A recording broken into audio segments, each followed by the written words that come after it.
Is the globalization and the improvement in technology that changes the way we hire people and way we manage our workforce? Absolutely, and a lot of it has to do with the new demographic. If you look at millennials, the idea of having to physically come to work, well, first of all, that increases your SGA cost.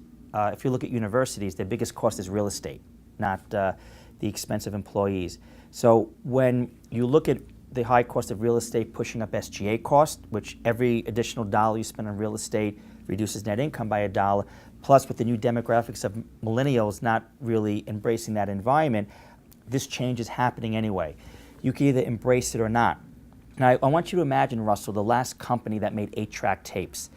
As other companies were exiting the 8-track tape market, that company most likely had expanding market share, but in an overall shrinking market.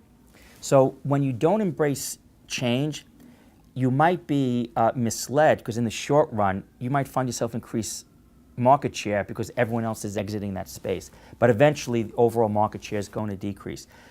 Let me address, you talked about if you just hire people remotely, you can't embrace that culture.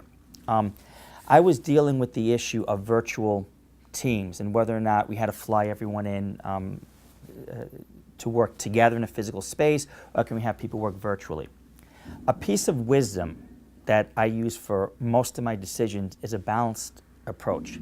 Studies have indicated that teams work very productively virtually if they meet perhaps every 6 to 8 weeks, just for a couple of days.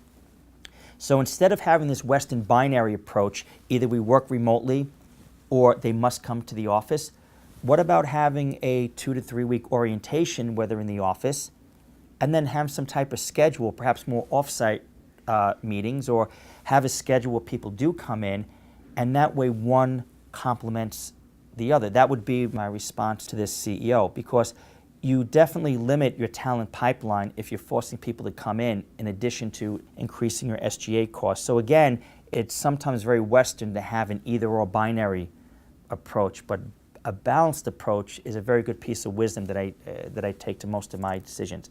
Right now, information, because of especially the way fiber optics was overbuilt in the 90s, you can have an MRI taken in the United States and read in Bangalore, and the results given back the next day.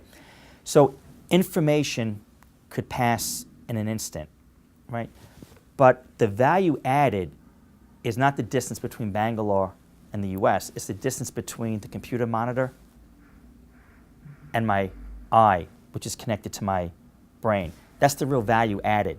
So whether or not I'm doing that in the office or remotely, I think becomes less relevant if I really understand where the most value added is.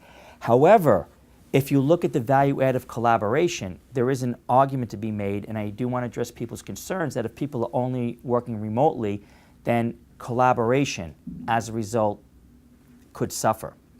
And that's why I offer a hybrid approach where people are getting together, but that does not mean working side by side. Because Russell, if I'm working in your organization and I'm in the office next door, I'm not with you 8 hours a day.